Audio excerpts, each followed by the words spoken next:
اللهم لا إله إلا أنت. السلام عليكم ورحمة الله وبركاته. أعوذ بالله من الشيطان الرجيم. بسم الله الرحمن الرحيم. الله لا إله إلا هو الحي القيوم. அல்லாஹ் தஆலாவுடைய திருநாமங்கள் அல்லாஹ் குர்ஆனில் சொல்லும் பொழுது அல் ஹய் அல் கய்யூம்.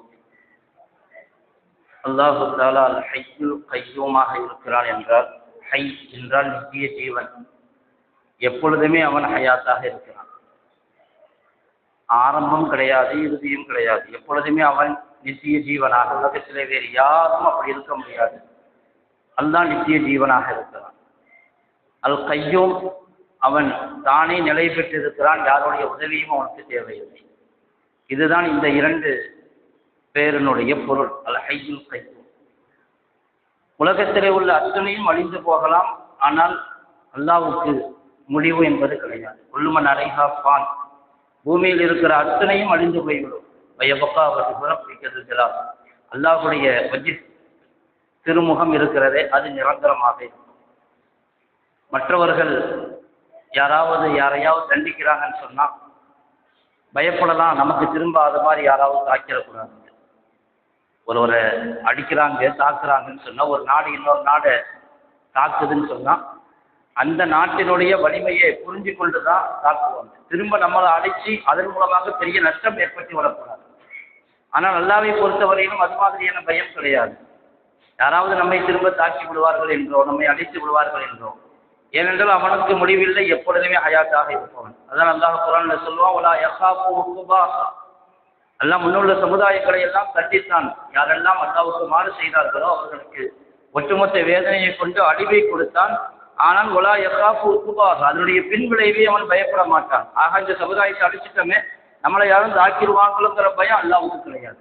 அப்ப அல்லாஹ் எப்பொழுதுமே ஆரம்ப காலத்திலிருந்து, ஆரம்பமே இல்லாமல் அல்லாஹ் இருக்கிறான் என்றால் எப்படி? பொதுவாக அதை புரிந்து கொள்வது என்பது சிரமம். காலத்தினுடைய ஆரம்பம் எங்கிருந்து ஆரம்பமாகிறது? இந்த உலகம் எப்பொழுது படைக்கப்பட்டதோ அல்லாஹ்வின் மூலமாக அதிலிருந்து தான் காலம் ஆரம்பமாகிறது. காலத்தை பொறுத்தவரையிலும், நேரத்தை பொறுத்தவரையிலும் இடத்துக்கு இடம் மாறுபடலாம். நம்ம பூமியில இருந்தால் 24 மணி நேரம் பகல் இரவு முடிஞ்சு போயிடும். இதே நிலையை நம்ம சந்திரன்ல போய் இருங்கன்னு சொன்னா பூமியில இருக்கிற மாதிரி 14 நாள் பகல் இருக்கும். சந்திரனுடைய நிலை அப்படி. இது மாதிரி மற்ற கோள்களுக்கு போனால் காலத்தினுடைய நிலைப்பாடுகள் மாறிக்கொண்டே இருக்கும். இந்த பூமியில மட்டும்தான் ஒரு நாளுங்கிறது 24 மணி நேரம். அப்ப காலத்தை விட்டெல்லாம் அப்பாற்பட்டவன் அல்ல. இதை பிசிக்ஸ் படித்தவர்கள் விளக்குவார்கள். இயற்பியல் துறை ரீதியாக யார் படித்திருக்கிறார்களோ அவர்களுக்கு புரியும்.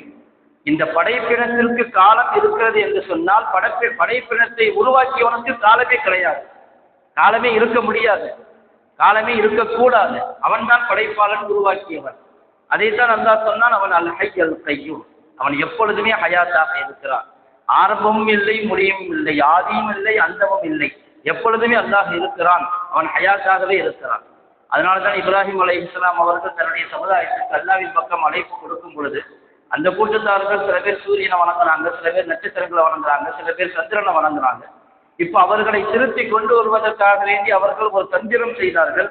அல்லாஹ் குர்ஆனிலே சொல்லுவான், ஃபலம்மா ஜன்ன அலைஹில் லைலு ரஆ கௌகபன், எப்பொழுது இரவு சூழ்ந்து வந்ததோ ஒரு நட்சத்திரத்தை பார்த்தார்கள். கால ஹாதா ரப்பி, மக்கள்கிட்ட சொன்னாங்க, உங்க கற்பனைப்படி, உங்க கருத்துப்படி இதனுடைய ரப்புன்னாங்க. இந்த இப்ராஹிம் அலைஹிஸ்ஸலாம் அதை ரப்பாக எடுத்துக்கொள்ளவில்லை, அல்லாஹ்வை மட்டும்தான் ரப்பாக எடுத்துக்கொண்டு இருக்கிறார்கள். ஆனால் சமுதாயத்திற்கு விளக்கம் கொடுக்க வேண்டும் என்பதற்காக சொன்னாங்க, ஹாதா ரப்பி, இது என்னுடைய ரப்புன்னு வச்சுக்கலாம் நீங்க சொல்ற மாதிரி. ஆனா காலையில பார்த்தா அந்த நட்சத்திரத்தை காணும். பலம்மா அப்பல காலலா ஒஹிப்புல் ஆஃபிலீன், எப்போ அது மறைஞ்சு போயிடுச்சோ நான் மறையக்கூடியதை விரும்ப மாட்டேன்னு சொல்லிட்டாங்க. நட்சத்திரம் கடவுளாக இருந்தால் அது நித்தியமாக இருந்து கொண்டே இருக்க வேண்டும், நிரந்தரமாக இருந்து கொண்டே இருக்க வேண்டும், அதற்கு ஒரு முடிவு வரக்கூடாது. அதுக்கு பிறகு இரவுல பார்த்தாங்க, அல் கமர பாஸிகன் கால ஹாதா ரப்பி, சந்திரன் உதயமாகி வருகிறது, பௌர்ணமி.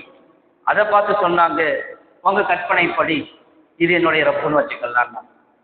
சரி, அவங்களும் இப்ராஹிம் அலைஹிஸ்ஸலாம் ஏற்றுட்டாங்க.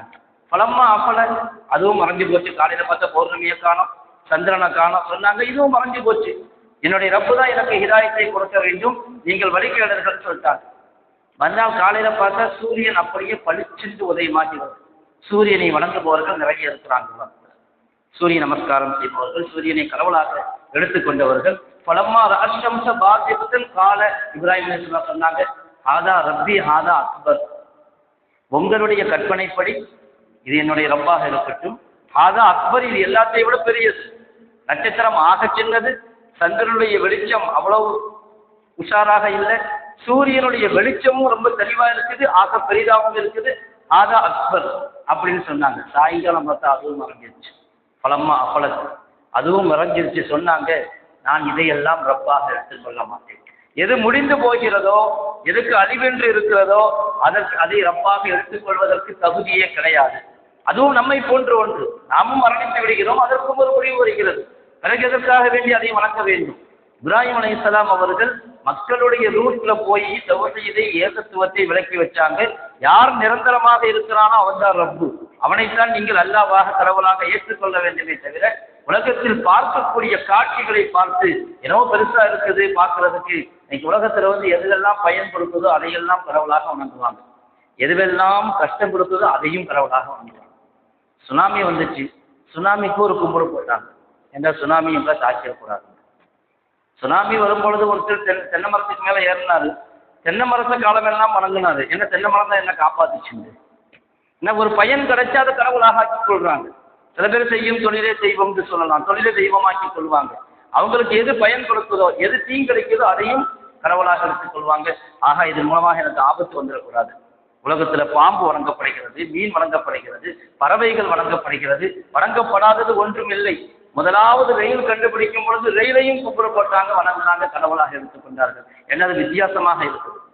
பஸ்ஸுன்னு சொன்னா ஒரு 50 பேர் போகலாம். இதை பார்த்தா 78 பெட்டி இருக்குது, ஆயிரக்கணக்கான பேர் ஒரே நேரத்தில் போறாங்க. ஒரு ஆச்சரியமா தெரிஞ்சு அதை கடவுளாக்கிட்டாங்க. ஆனால் இஸ்லாம் தெளிவாக சொல்லிச்சு, அல்லாஹ் மட்டும்தான் ரப்பு, அவனை தவிர வேறு யாரும், அத்தனையும் அழிந்து போகக்கூடியது, முடிந்து போகக்கூடியது. அதைத்தான் அல்லாஹ் சொல்லுவான், அல்லாஹ் லா இலாஹ இல்லா ஹுவல் ஹய்யுல் கய்யூம், அவன் எப்பொழுதுமே இருக்கக்கூடிய நித்திய ஜீவன். இந்த ஆயத்துல் குர்சிக்கு ஒரு பெரிய சிறப்பு இருக்கிறது. ஸல்லல்லாஹு அலைஹி வஸல்லம் அவர்கள் உபய் இப்னு கஅப் ரலியல்லாஹு தஆலா கேட்டாங்க, உபையே உங்களுக்கு தெரியுமா, யா அபல் முன்திர், குர்ஆன்ல ஆகச்சிறந்த ஆயத்து எது அப்படின்னு கேட்டாங்க.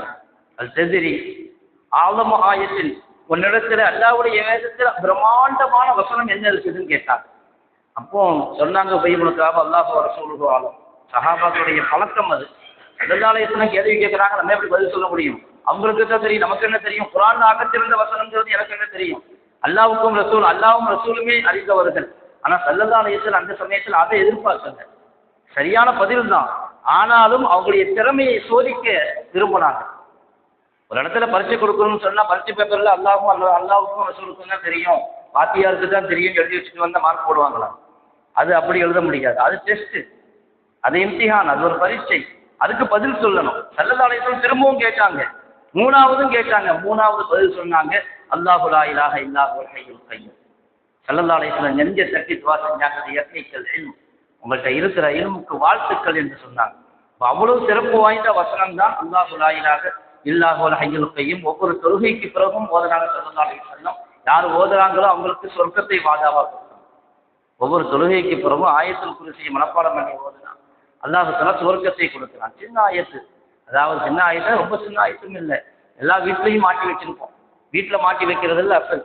வீட்டில் ஃப்ரேம் பண்ணி ஆயத்துல் குர்சியை மாட்டி வச்சிருப்போம். ஆனால் நம்ம ஓதணும், நம்ம அதை வீட்டில் மாட்டி வச்சு ஒவ்வொரு நாளும் பார்த்து ஒரு தடவையாவது ஓதுனா அது அப்படியே மனப்பாடம் ஆயிடும். ஒவ்வொரு தொழுகைக்கு பிறகு ஓதும் போது அதன் மூலமாக எல்லாம் சொர்க்கத்தை கொடுக்கலாம். அதே போன்றுதான் ஹய்யுல் கய்யூம் என்கிற இஸ்மை பற்றி ஸல்லல்லாஹு அலைஹி வஸல்லம் பற்றி வருது. அவங்க ஏதாவது பிரச்சனை வந்துச்சு, ஏதாவது கவலை வந்துருச்சுன்னு சொன்னா யா ஹய்யு யா கய்யூம் பிரஹ்மதிக அஸ்தகீஸ்னு ஓதுவாங்க. பல பிரச்சனைகள் குடும்ப ரீதியாகவும் வரலாம். ஸல்லல்லாஹு அலைஹி வஸல்லம் அவங்களுக்கு ஏதாவது கவலை வந்து விட்டால், தீனுக்கு ஏதாவது நஷ்டம் ஏற்பட்டு விட்டால், எதிரிகளுடைய தாக்குதல் அதிகமாகிவிட்டால், அந்த சமயத்தில் அவங்க ஓதுற கலிமா யா ஹய்யு யா கய்யூம் பிரஹ்மதிக அஸ்தகீஸ், என்றும் உயிராக இருப்பவனை, நிலைத்து நிற்பவனே, நான் உன்னுடைய ரஹ்மத்தை கொண்டு உதவி செய்கிறேன். இது ஆபத்துள்ள சமயங்களிலே, கவலைக்குரிய சமயங்களிலே, மனதை நெருக்கி பிடிக்கக்கூடிய இக்கட்டான ஒரு திண்டாடக்கூடிய நிலைகளிலே அல்லாஹ்விடத்தில் இந்த கலிமாவை சொல்லி அல்லாஹ்விடத்தில் துவா செய்யும் பொழுது அல்லாஹ் ஏற்றுக்கொள்கிறான். அதில் தனி ரதி அல்லாஹ் சொல்லுவாங்க, பதில் யுத்தத்தில் பத்ர் யுத்தம் இன்னும் ஆரம்பமாகல. ஸல்லல்லாஹு அலைஹி வஸல்லம் என்ன செய்யறாங்கன்னு போய் பார்க்க போனேன். அப்ப ஸல்லல்லாஹு அலைஹி வஸல்லம் அவர்கள் சொன்னது யா ஹய்யு யா கய்யூம் பிரஹ்மதிக அஸ்தகீஸ். இதைத்தான் ஓதுனாங்க ஸல்லல்லாஹு அலைஹி வஸல்லம். பத்ர் யுத்தம் ரொம்ப பயங்கரமான ஒரு சூழல். எண்ணிக்கையில குறைஞ்சது முஸ்லிம்கள், எதிரிகள் அதிகமாக இருக்கிறாங்க. என்ன நடக்கும் தெரியல. அந்த சமயத்துல ஸல்லல்லாஹு அலைஹி வஸல்லம் சொன்ன கலிமா யா ஹய்யு யா கய்யூம் பிரஹ்மதிக அஸ்தகீஸ். எனவே இது மாதிரியான கலிமாக்கள், துஆக்கள், வசனங்கள் நம்முடைய வாழ்க்கையில துன்யாவிலையும் சிறப்பை கொண்டு வரும். அதற்கெல்லாம் மேலாக நம்முடைய ஆখিরাத்திலேயும் அல்லாஹ் தஆலா சொர்க்கத்தை தருவதற்கு போதுமானவன். அல்லாஹ் தௌஃபீக் செய்தல்வானாக. வாஹிரு தஅவானா